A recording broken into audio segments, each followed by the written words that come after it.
ہوتے ہیں ایک سے دوسرا تیسرا ایپریٹ میں آتا ہے اور یہ امراض بڑھتے چلے جاتے ہیں. جیسے چیچک کی بیماری کے بارے میں کہتے ہیں, خارش کی بیماری کے بارے میں. آج کل آنکھوں کی وبا چلی ہوئی, اللہ پر کی حفاظت فرماتی ہے. آنکھوں کے چشم جس بیماری کو کہتے ہیں, خسرہ دہلی جس بیماری کو کہتے ہیں, کوڑ کی بیماری, تعاون کی بیماری, ان بیماریوں کے بارے میں سمجھا جاتا ہے کہ ایک کے ذریعے دوسرے کو لگ جاتی ہے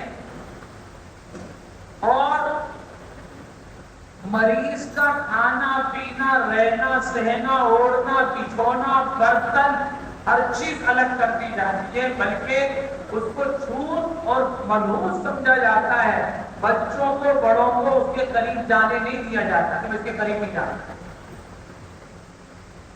تو زندہ رہتے ہوئے مار کے اس کو ایک کونے میں دفن کر دیا جاتا ہے. بچے کو چلتا پھرتا ہے لیکن اس کو کتنا منحوس سمجھا.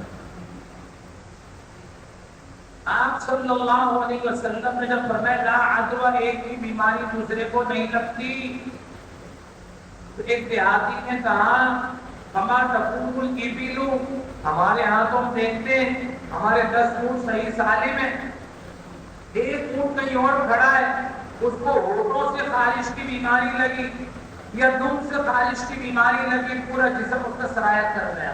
اب وہ اونٹ ہمارے 10 اونٹوں میں آ گیا, سب کو خارش کر گئی. آپ فرماتے ہیں آپ کی بات بالکل حق ہے, لیکن اس کا کیا مطلب؟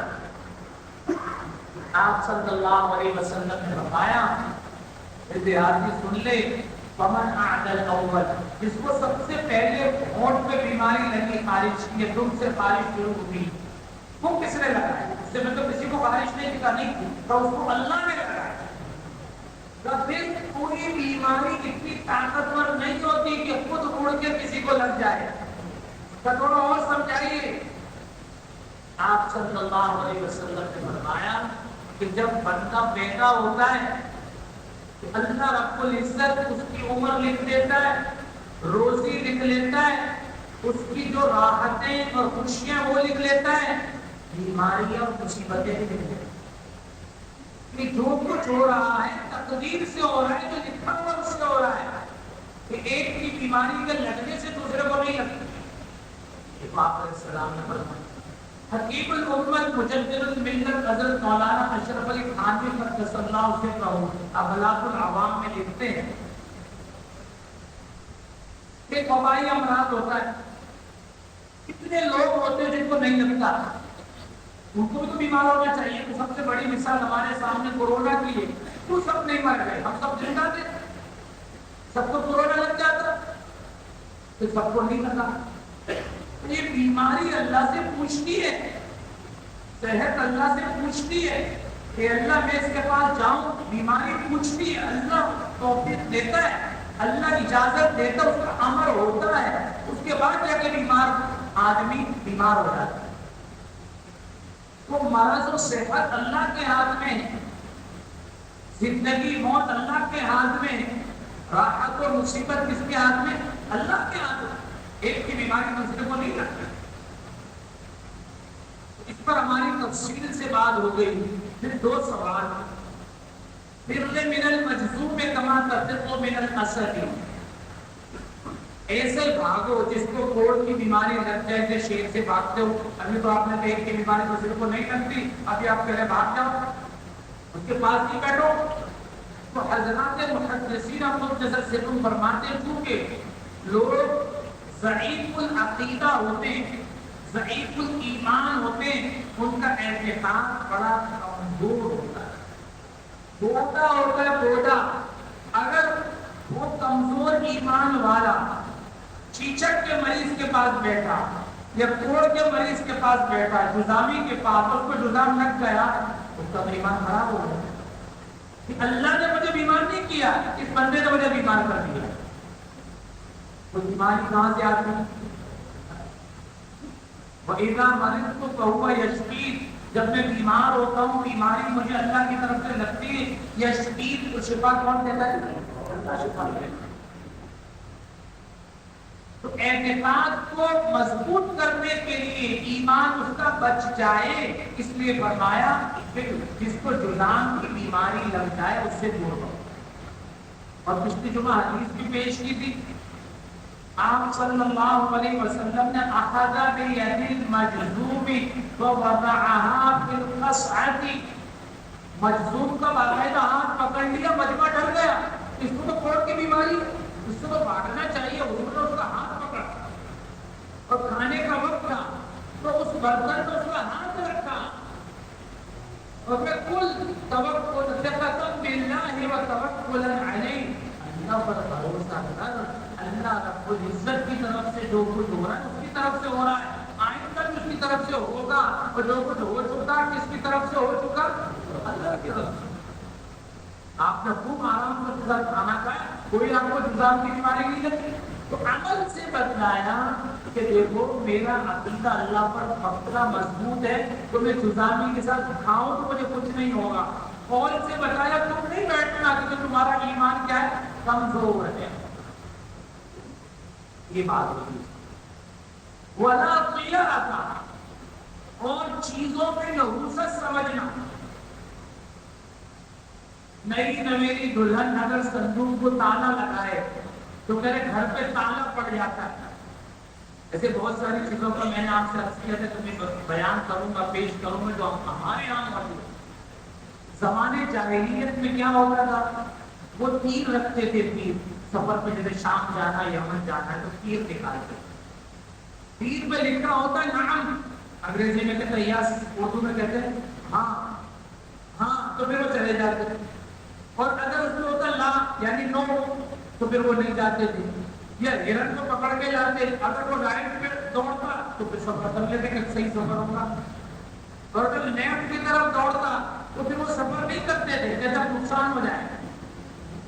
اسی طریقے سے جو لوگ بیٹھے ہوتے تھے نجومی قسم کے، ان کے پاس چلے جاتے، ان سے کہتے ہمارے لیے پرندہ اڑا، وہ پرندہ اڑاتا تھا۔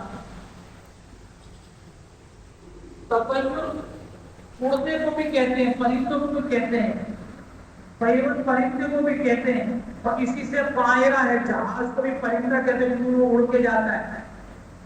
تو اللہ رب العزت نے فرمایا، آپ صلی اللہ علیہ وسلم سے کہلوایا کہ ولا طیرۃ، یہ پرندوں کے اڑانے سے نیکی یا بدی کا کوئی سلسلہ، نفع نقصان کا کوئی سلسلہ، خوشی غمی کا اس سے کوئی سلسلہ نہیں ہے کہ سیدھی طرف اڑے گا تو ہمارا سفر اچھا ہوگا اور بائیں طرف اڑے گا تو ہمارا سفر خراب ہوگا۔ تو بہت زیادہ ان کا عقیدہ ہوتا ہے۔ ہمارے زمانے میں جو چیزیں موجود ہے، جس پہ سفر کے مہینے سے متعلق میں نے عرض کیا تھا کہ تقریبات منعقد نہیں کرتے، کاروبار شروع نہیں کرتے، سفر نہیں کرتے، شادیاں نہیں کرتے، میرا سارا نقصان ہو جائے گا۔ کسی کو گلے کا مرض ہے یا کوئی اور مرض اس کو لگا ہوا ہے تو اس کو علاج کرانے کو بھی برا سمجھتے ہیں، جیسے اس مرض کو بھوت پریت کے اثر سے سمجھتے ہیں، یہ خیال باطل ہے، کیونکہ بیماری کہاں سے آتی ہے؟ اللہ کی۔ اور میں نے ابھی بات عرض کر دی، اگر نئی دلہن یا گھر میں صندوق وغیرہ کو تالا لگا دے تو کہتے تالا نہیں لگا، ورنہ تمہارے گھر پہ تالا پڑ جائے گا، تمہاری شادی خراب ہو جائے گی، ویران ہو جائے گا۔ یہ بات خیال ہے۔ اسی طریقے سے عوام سمجھتے کہ قل اعوذ برب الناس کا جو وظیفہ پڑھتا ہے اس کا ناس ہو جاتا ہے۔ حضرت علماء کرام فرماتے کہ جو آدمی سورہ فلق اور سورہ ناس کی 30 مرتبہ پڑھ کے اپنے اوپر دم کر لے، بڑے سے بڑا جادوگر اس کا کچھ نہیں بگاڑ سکتا۔ ایک دفعہ صبح، ایک دفعہ مغرب کے بعد یا رات کو سونے سے پہلے یہ عمل کر کے اپنے ہاتھوں میں پھونک کے پورے جسم پہ پھیر لے تو اس کا کوئی مال واقع نہیں کر سکتا۔ اسی طرح بچپن سے سدھرے کہ بچے کو مدرسے میں داخل نہیں کرنا، اگر بچے کو مدرسے میں داخل کیا بھی روٹی کہاں سے کھائے گا؟ یہ بدشگونی، بدفعلی ہے، کہاں سے کھائے گا؟ پھر جب کہیں دعوت ہوتی ہے اور علماء کرام کو ہر قسم کی ڈش دی جاتی ہے، الگ سے بٹھایا جاتا ہے، تو سب سے زیادہ کھاتا ہے۔ پہلے کہتے کھائے گا کہاں سے، اب جب کھا رہا ہے تو کہتا بہت زیادہ کھاتا ہے۔ پھر عوام کو اتنا نہیں پوچھا جاتا، لیکن عالم بیٹھا ہوتا ہے تو اس کو بار بار کہتا تھوڑا سا اور کھا لے، ہمارا دل خوش ہو جائے گا، تھوڑا سا اور کھا لے، پیٹ بھر کے کھائیے گا، بغیر تکلف کے کھائیے گا۔ تو ایک بدشگونی تھی کہ آدمی مدرسے میں جائے گا تو اس کو کچھ ملے گا نہیں، روٹی سیلری نہیں ملے گی، اور اسکول کالج میں جائے گا تو بہت بڑا ہٹلر بن جائے گا، اور بہت بڑا اس کی جاب آئے گی، آؤٹ آف کنٹری سے اس کی جاب ملے گی، اس کو کہیں گے بھائی یہاں کم ہے، ادھر آ جاؤ، ادھر آپ کی جاب لگ جائے۔ حالانکہ کتنے پڑھے لکھے لوگ ہیں جو جوتے چٹکاتے رہتے ہیں اور جوتے گھستے رہتے ہیں اور جناب پریشان پھرتے ہیں، لیکن کوئی نوکری نہیں ملتی۔ تو بچپن سے چل رہا ہے۔ دوسری بات، جو آدمی ذہین ہوتا ہے اس لڑکے کو اسکول میں، کالج میں، یونیورسٹی میں مستقل اس کو کورس کرایا جاتا ہے، اور جو کوڑ مغز ہوتا ہے جس کے دماغ میں بھوسا ہوتا ہے، یاد ہے اس کو مدرسے میں ڈالتا ہے۔ لیکن بدشگونی ہے، گویا کہ مدرسے میں منحوس لوگوں کو ڈالا جاتا ہے، جو کسی کام کے نہ ہو، نکم میں نہ ہو، ان کو مدرسے میں ڈالتا ہے۔ کیا کریں، روزگار نہیں ہے، ہر جگہ مہنگائی ہے، مدرسے میں ڈال دو، جب رہائش ہو وہ باورچی پکا پکا کے دیتا رہے گا، ہمارے اوپر ہفتے میں ایک ہی دفعہ آئے گا اور نہیں پڑھا ہے۔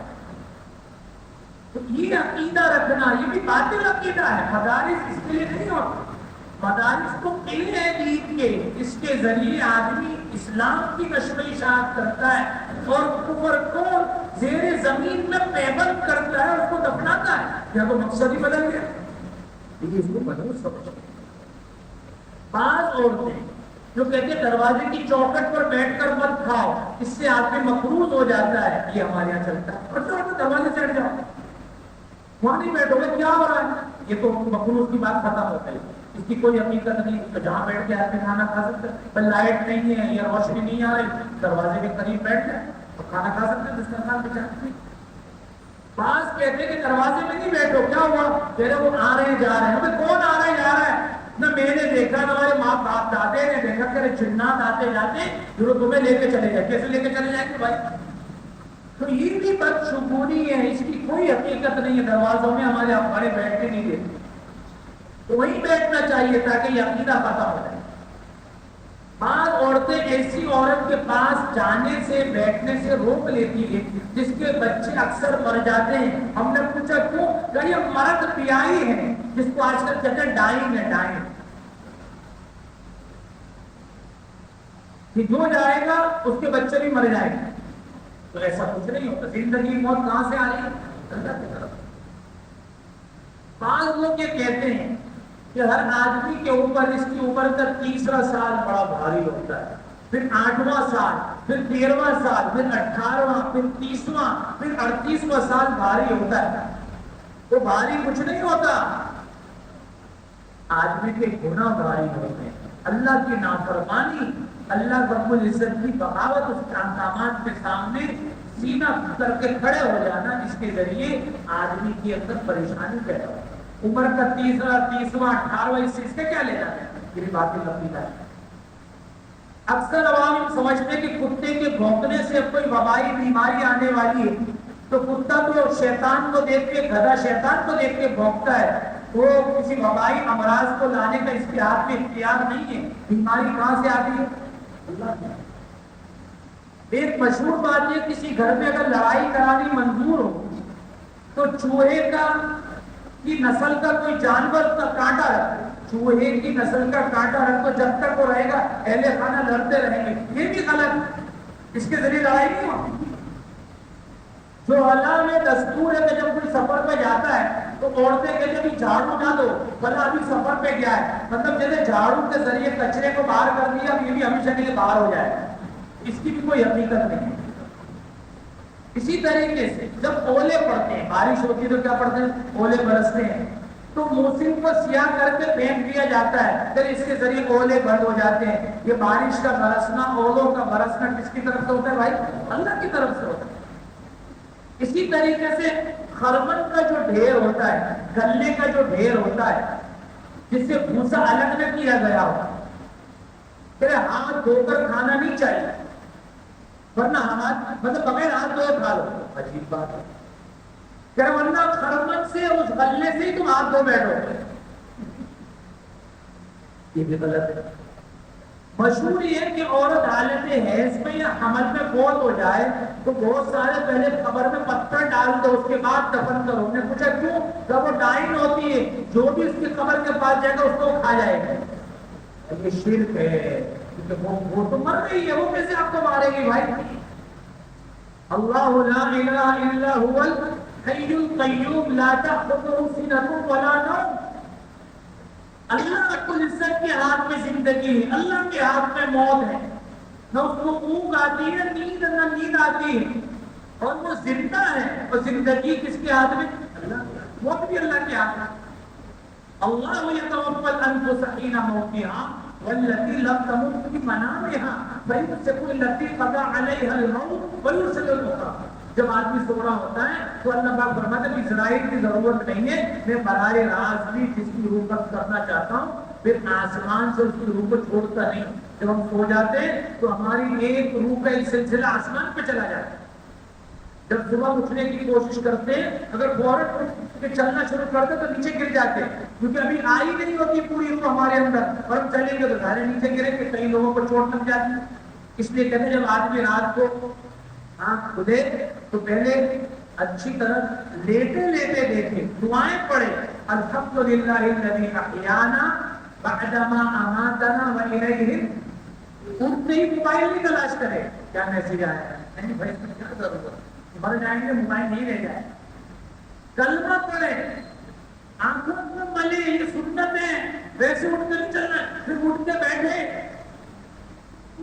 چاروں طرف دیکھے، کوئی چیز پڑی بھی نہیں ہے، کسی نے چھری رکھ دی، کانٹا رکھ دیا، کوئی آپ اٹھتے ہی اپنے پیر رکھتے آپ کو کام ہوتا ہے، کافی لوگوں نے اٹھ کے چلنا شروع کر دیا۔ تو ایک روح اوپر ہوتی ہے جس پہ لطیف، جس کو کہتے ہیں اللہ فیمسک التی قضی علیہا الموت۔ اللہ فرماتا ہے جس کی موت کا فیصلہ ہوتا ہے نا تو ہم اس کی روح کو پھر روک لیتے ہیں، پھر اس وقت اٹھ نہیں سکتا۔ ایسے کتنے لوگ اس مسجد کا واقعہ اسی سکون کے ساتھ بیٹھ کر درس سنتے تھے، اور اتوار کو جب سوئے صبح نہیں اٹھ سکے، اللہ ان کی مغفرت فرمائے۔ مشہور یہ ہے کہ جب میت کو غسل دیا جائے وہ 3 دن تک چراغ جلایا جائے، یہ بھی غلط ہے۔ بعض لوگ کہتے ہیں کہ فلاں جانور کے بولنے سے موت پھیلتی ہے، جب الو کے بولنے سے، اس کی بھی کوئی حقیقت نہیں۔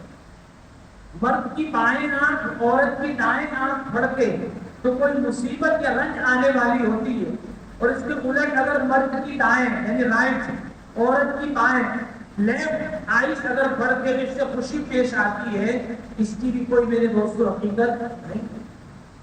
بعض لوگ صبح کے وقت کسی خاص مقام پر، جیسے یہاں سے لالو کھیت چلیں گے، کسی اور جگہ چلیں گے، جانور کو دیکھ لیا، سانپ سور وغیرہ کا نام لیا اور اس کو منوس سمجھ کے صبح صبح اس کا نام نہیں لو۔ ہمارے یہاں کہتے ہیں صبح صبح کس کا نام لے لیا تو پورا دن خراب ہو جائے گا۔ یہ بھی باطل عقیدہ ہے، دن صحیح اور خراب اعمال کے ذریعے ہوتا ہے، نام لینے سے نہیں۔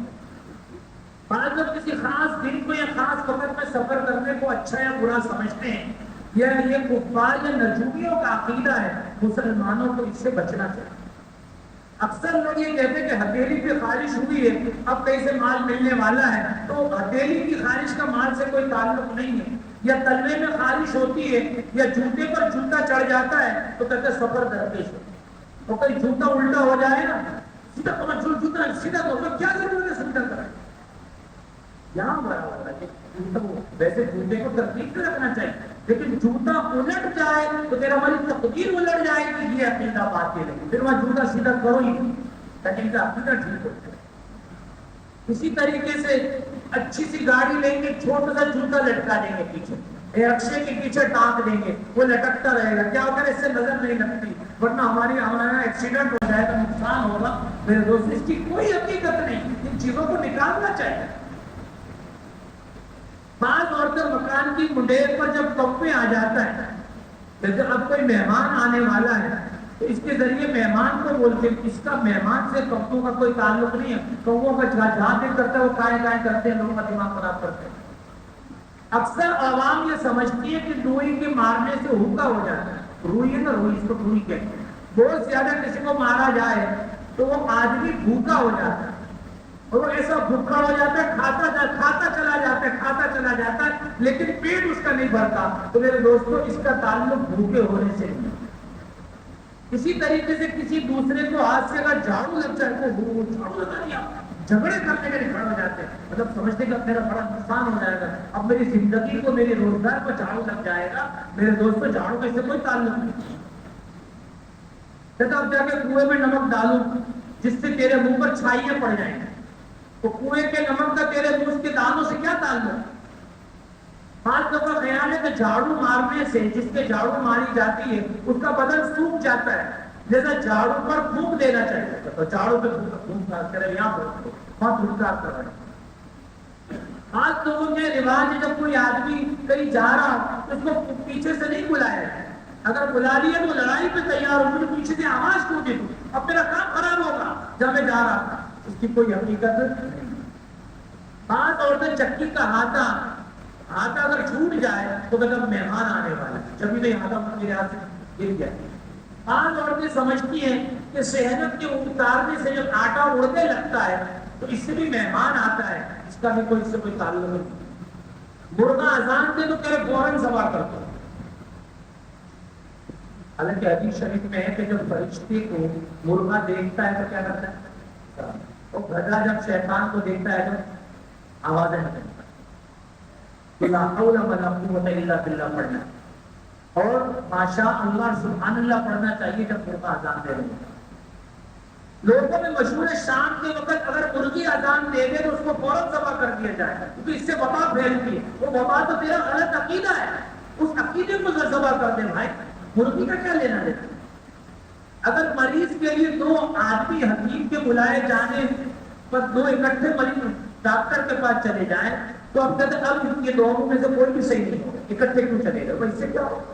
صحت بیماری کس کے پاس آتی ہے, جب نئی دلہن وہ پہلے کنویں ہوتے تھے اس میں پانی لینے جاتی تھی تو کہتے پہلے کنویں پر چراغ جلا پھر پانی لاؤ ورنہ زندگی خراب ہو جائے گا. اس کا بھی شرک ہے. کوئی کہیں جا رہا ہو اگر اس کو چھینک آ جائے تو چھینکنے والا واپس آ جاتا ہے کہ اب کام نہیں کیونکہ چھینک آ گئی. تو کئی لوگوں کو چھینک آتی ہے تو الحمدللہ کی وجہ کہتا آچھی تو یہ تو چھی ہے بھائی, یہ کیا کر رہے ہو, الحمدللہ کہنا چاہیے. چھینک کے بعد چھینک نہیں کھانے ثابت ہے, اس سے تو چھینک کا نقصان نہیں ہے. غلط عقیدہ ہے, یہ بچپن سے گھسا ہوا ہے, بڑوں سے چلا, اس کو نکالنا پڑے گا. بعض لوگ رات کو جھاڑو دینے سے یہاں بھی پوچھتے رہتے ہیں کہ رات کو جھاڑو دے سکتے ہیں, بالکل دے سکتے ہیں. یا منہ سے چراغ گل کرنے کو یا دوسرے کا کندھا استعمال کرنے کو برا سمجھتے, اس سے اجازت دے استعمال کرو. پھر منہ سے چراغ ایسے ایسے وہ ایسے تو کیا آپ کا ہاتھ چل جائے گا, اور منہ سے چراغ بجھانا قرآن ثابت ہے. یریدون لیطفئوا نور اللہ بافواہہم, وہ یہ چاہتے ہیں کہ اللہ کے نور کو منہ کے چراغ, اللہ کے چراغ کو منہ کی پھونک سے بجھا دیں. تو پھونکنا کہاں سے ہوا, کہ ایسے ایسے کر کے بجھاؤ, وہ بجھا رہے ہوتے کہیں تو کیسے کرتے, پھر پھونک نہیں مارو, اللہ پھونک سے ایک دم کچھ اس سے تو اپنی انگلی چل جائے گی. بعض عورتیں روٹی توے پر جانے سے پہلے اگر ٹوٹ جائے, پیڑا نیچے گر جائے تو کہتا مہمان آئے گا, اس کی بھی کوئی اثر نہیں. بعض لوگ گھوڑوں کو منحوس سمجھتے ہیں, وہ کہتے اس سے مصیبت آتی ہے تو مصیبت معصیت سے آتی ہے, اللہ کی نافرمانی کر رہے. بس صبح میں فجر ہی نہیں پڑھوں گا تو مصیبت نہیں آئے گی, مطلب اسی سے تو مصیبت آ رہی ہے. صبح ہی جو پہلا کام نماز کا تھا وہ میں نے نہیں کیا, پورا دن میرا کیسے چھوٹوں. اسی طریقے سے بعض عورتیں دنوں کو منحوس سمجھتی ہیں, اکثر عورتیں خود کے دن کو منحوس سمجھتی ہیں. حالانکہ دینی مدارس میں ابتدا جو پڑھائی کی ہوتی ہے وہ بدھ کے دن سے ہوتی ہے, کہتے بدھ کا دن منحوس ایسا کچھ نہیں. اسی طرح اگر آٹے میں پانی زیادہ ہو جائے تو کہتے مہمان آنے والا ہے, اپنی زبان دانتوں کے نیچے دب جائے تو کسی کی گالیں بھی تو لمٹم کی گالی دے, جبکہ زبان دونوں دانتوں کے نیچے, ایسا کچھ نہیں. پرندہ اگر کمری کچھ بولتا ہے کہ نہیں منحوس ہے, کہ اب اس کو مسجد لے جاؤ تاکہ اس کی نحوست ختم ہو جائے. بعض عورتیں کیلے کے درخت کو منحوس سمجھتی ہے کہ اس سے مردے کے یہ کام آتا ہے, اس کو گھر میں نہیں ہونا چاہیے. حالانکہ آپ کوئی بھی درخت گھر میں لگا سکتے ہیں, کوئی پودا لگا سکتے ہیں. 5 چیزوں کو مرد بھی منحوس سمجھتے ہیں, جیسے الو کی نسبت اگر مکان پر بولتا ہے کہ اب یہ گھر اجڑ جائے، اب کسی کو مرنے کا، کسی کے مرنے کا وقت آئے گا۔ چڑیوں کے ریت میں نہانے سے یہ سمجھتے کہ بارش ہونے والی ہے، وہ چڑیوں کو کیا پتہ کیا سمجھتے سے پاگل لوگ۔ بعض بچے کی بات ہو گئی، بعض صبح سویرے کسی کی گالی دینے سے یا ٹھوکر لگ جانے سے یا کوئی اور ضرر پہنچ جانے سے کہتے ہیں اب پورا دن ہمارا ایسے ہی رہے گا، صبح صبح مجھے پتھر لگ جائے۔ بعض جگہ رواج ہے کہ بھینس گائے کی نر کی جھپٹی کے بعد اگر دامن رہ جائے مکان کی چوکھٹ پر موصل رکھ دیتے ہیں تاکہ ہم نقصان سے بچ جائیں، اس کی بھی کوئی حقیقت نہیں۔ بچے جب چارپائی پر یا موٹے پر بیٹھ جائیں اور پیر ہلانے لگے تو ان کو منع کر دیں گے پیر نہیں لاؤ، اس سے نقصان ہو جائے گا، اس سے کوئی نقصان نہیں۔ گلنے سے اگر کسی کو مارا جائے تو کہتے ہیں اس سے آدمی مردار ہو جاتا ہے، اب کیا کریں، اس سے تو مار دیا، گھر میں ہاتھ میں پڑا ہوا تھا وہی مار دیا۔ پھر 7 دفعہ اس کو ٹانگ کے نیچے سے نکالو، پھر اس کو کھاؤ تو نقصان سے بچاؤ گے، میرے دوست اس کی کوئی حقیقت نہیں۔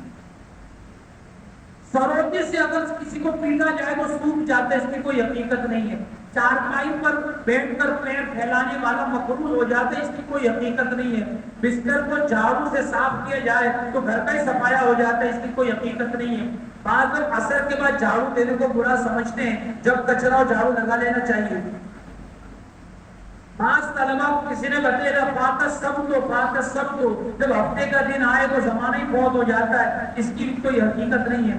بعض لوگ غیر شادی شدہ لڑکے کے چمچہ ڈوری چاٹ لینے سے کہتے ہیں تمہاری شادی میں بہت سخت بارش ہوگی، تو اس کی بھی کوئی حقیقت نہیں ہے۔ بلا نہیں آ رکھا اب نہیں آ رہا تو شرک چیزوں کو، لوگوں کو، دنوں کو، راتوں کو منحوس سمجھنا یہ شرک ہے۔ اللہ رب العزت ہم سب کو قرآن و سنت کے مطابق اپنا عقیدہ سوارنے کی توفیق عطا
الحمد لله نحمده والصلاة والسلام على من لا نبي بعده ويا أيها الناس اتقوا الله إن التقوى بيان الحسنات اعلموا أن الإنسان لا يتقرب إلى الله إلا بالتقوى كما قال الله عز وجل يا أيها الناس إنا خلقناكم من ذكر وأنثى وجعلناكم شعوبا وقبائل لتعارفوا إن أكرمكم عند الله أتقاكم إن الله عليم خبير أسأل الله العظيم الجليل أن يتبارك لنا برحمته وأرحم الراحمين والحمد لله رب العالمين أعوذ بالله من الشيطان الرجيم قالوا إنا تطيرنا بكم لئن لم تنتهوا لنرجمنكم وليمسنكم منا عذاب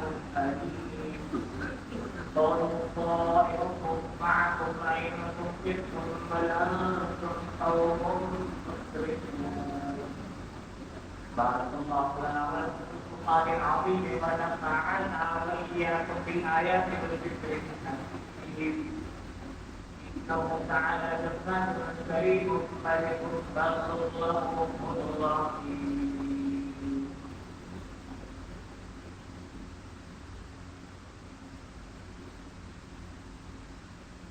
الحمد لله حمدا كثيرا طيبا مباركا فيه ونشهد ان لا اله الا الله وحده لا شريك له ونشهد ان سيدنا ونبينا ومولانا محمدا عبده ورسوله صلى الله تعالى عليه وعلى اله واصحابه وبارك وسلم تسليما كثيرا كثيرا.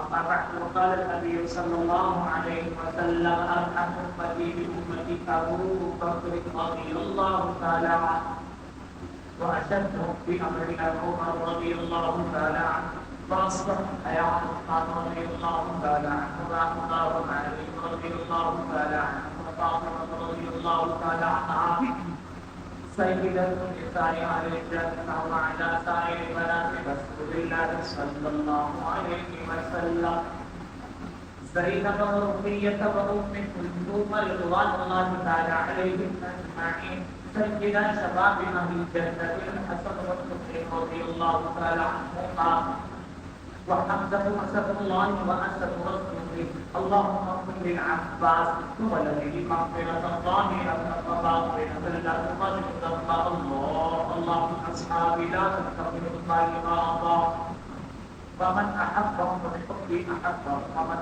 أبغضهم بحبي أبغضهم ومن يحبهم فالذين يلونهم فالذين يلونهم اللهم اغفر للمؤمنين والمؤمنات والمسلمين والمسلمات الأحياء منهم والأموات إنك سميع قريب مجيب الدعوات. اللهم انصر من نصر دين محمد صلى الله عليه وسلم واجعلنا منهم واخذل من خذل دين محمد صلى الله عليه وسلم ولا تجعلنا معهم. تعالوا عباد الله رحمكم الله إن الله يأمر بالعدل والإحسان وإيتاء ذي القربى وينهى عن الفحشاء والمنكر والبغي يعظكم لعلكم تذكرون اذكروا الله يذكركم واذكروه يستجب لكم ولذكر الله تعالى أعلى وأولى وأجل وأتم وأهم وأكبر والله يعلم ما تصنعون. صدق الله. حکمت فرمانی تو احباب اپنے سے آنکھوں خلا فرمائیں انہیں آنکھوں پر خود فرمائیں اس کا انتظار فرمائیں اللہ کو قدم معلوم ہے تو سب کی تکلیف کے لیے بڑھ جاتے ہیں گناہوں کی معافی کا ذریعہ کرتے ہیں اور نماز کے کام سلام ہے نماز کو کیسے حکمت فرمائیں اللہ بہت جزا ہے ماشاء اللہ خلا کو خود فرمائیں مائنڈ سے بھی جو ہے وہ سب تمام پڑھنا اتنا مبارک ہے 16 رکعتیں مکمل پڑھتے جائیں گے تو پورا اجر بھی پائیں گے.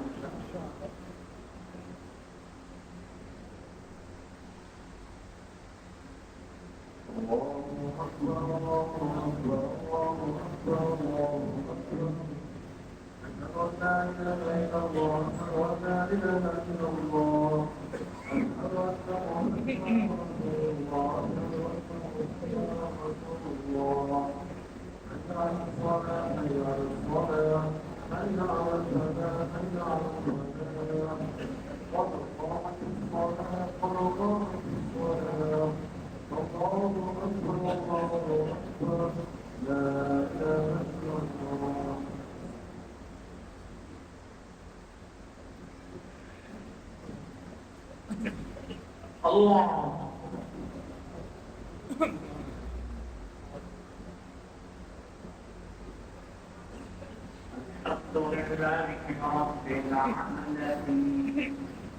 الرحمن الرحيم مالك يوم الدين إياك نعبد وإياك نستعين اهدنا الصراط المستقيم صراط الذين أنعمت عليهم غير المغضوب عليهم ولا الضالين. أقم الصلاة لدلوك الشمس إلى غسق الليل وقرآن الفجر إن قرآن الفجر كان مشهودا ومن الليل فتهجد به نافلة لك عسى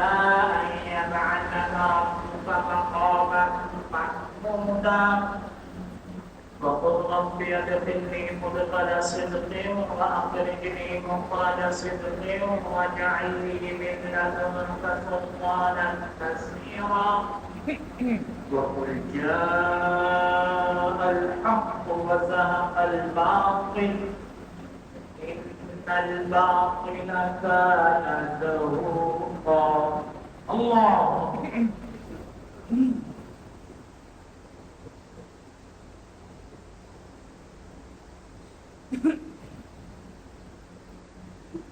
سمع الله لمن حمده. الله أكبر.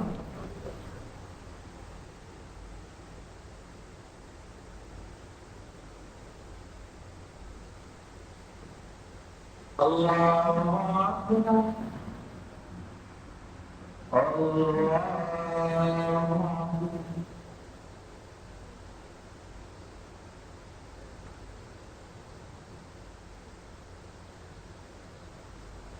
الله الحمد لله رب العالمين الرحمن الرحيم مالك يوم الدين إياك نعبد وإياك نستعين اهدنا الصراط المستقيم صراط الذين أنعمت عليهم غير المغضوب عليهم ولا الضالين. وننزل من القرآن ما هو شفاء ورحمة للمؤمنين ولا يزيد الظالمين إلا خسارا. وإذا أنعمنا على الإنسان أعرض ونأى بجانبه وإذا مسه الشر كان يئوسا. قل كل يعمل على شاكلته فربكم أعلم بمن هو أهدى سبيلا.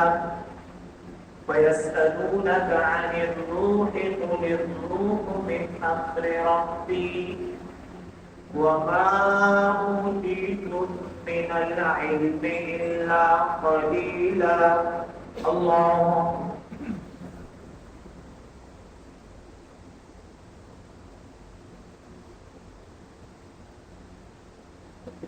سمع الله لمن حمده. الله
السلام عليكم ورحمة الله.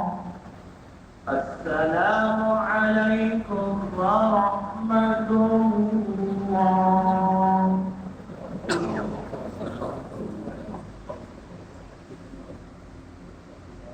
اللهم لك الحمد كما ينبغي لجلال وجهك وعظيم سلطانك. اللهم لا تحصي ثناء عليك كما اثنيت على نفسك. اللهم لك الحمد كله ولك الشكر كله بيدك الخير كله. اللهم لك الحمد كما انت اهل فافعل بنا ما انت اهل فانك اهل التقوى واهل المغفرة. اللهم صل على سيدنا محمد بعدد من صلى وصام وصل على سيدنا محمد بعدد من فعل وقام وصل على سيدنا محمد وعلى المعلومات. اللهم انا نجعلك من نحورهم ونعوذ بك من شرورهم. اللهم لا تشمت بنا عدوا ولا حسدا. اللهم اكفني شرهم بما شئت وبمن شئت ومن حيث شئت. حسبي الله بيده، حسبي الله برعايا، حسبي الله لمن طبع عليه. اللهم استر عوراتنا وآمن روعاتنا واسترنا بستر الجميع. اے اللہ ہم سب کے تمام گناہوں کو معاف فرما. اے اللہ کبیرہ صغیرہ گناہوں سے چھٹکارا نصیب فرما. گناہوں کو گناہ سمجھ کر ندامت اور شرمساری ہمیں نصیب فرما. پکی سچی توبہ کرنے کی توفیق فرما. آنکھوں کے گناہوں سے خصوصاً ہمیں چھٹکارا نصیب فرما. آنکھوں کے گناہوں کو گناہ سمجھ کر توبہ کرنے کی توفیق. ان آنکھوں سے اللہ قرآن پاک کو دیکھ کر تلاوت کرنے کی توفیق. ان آنکھوں کے ذریعے ذخیرہ احادیث کو پڑھنے کی توفیق. ان آنکھوں کے ذریعے دینی کتابوں کو پڑھنے کی توفیق. آنکھوں کے ذریعے اللہ والوں کو، مشائخ کو، علماء کو، قرآن کو ان کی زیارت کرنے کی توفیق. سر سے لے کے پیر تک اللہ شریعت کے مطابق ہمیں اپنے آپ کو ڈالنے کی توفیق. سوریا عثمان بہت زیادہ بیمار ہے. اے اللہ کو شفا سے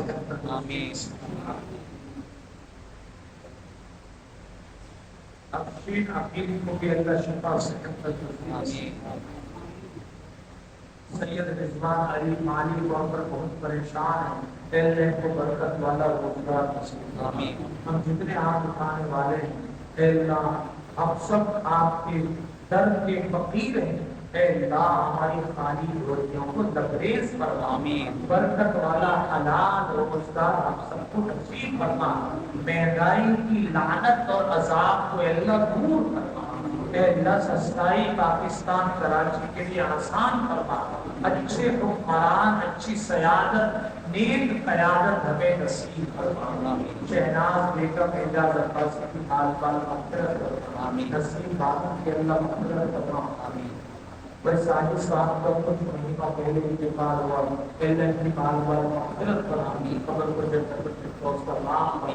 ہم جتنے آپ جانے والے ہیں جسمانی روحانی طور پر صحت، تندرستی اور عافیت کی دولت سے ہم سب کو مالا مال فرما. ہر غم سے، ہر پریشانی سے اللہ ہم سب کی حفاظت فرما. دنیا آخرت کی ذلت اور رسوائی سے ہم سب کی حفاظت فرما.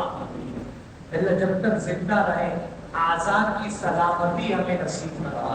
چلتے ہاتھ پاؤں آپ کے پاس آنے کی توفیق فرما. ہر محتاجی، ہر معذوری سے اللہ ہم سب کی حفاظت فرما. ایمان کی سلامتی ہمیں نصیب فرما. اللہ اعمال میں سب سے پہلا عمل وہ نماز پڑھنا ہے. اللہ ہمیں 100% مردوں عورتوں کو پکا سچا نمازی بننے کی ہمت نصیب فرما. اللہ رو رو پر دعا مانگنے کی توفیق عطا فرما. کوئی بھی نمازی نہ رہے یہ جذبہ ہم سب کو نصیب فرما. اور اس کی برکت سے پورے دین پر عمل کرنے کی ہمیں توفیق عطا فرما. وصلی اللہ وسلم علی سیدنا محمد وعلی آلہ وصحبہ اجمعین.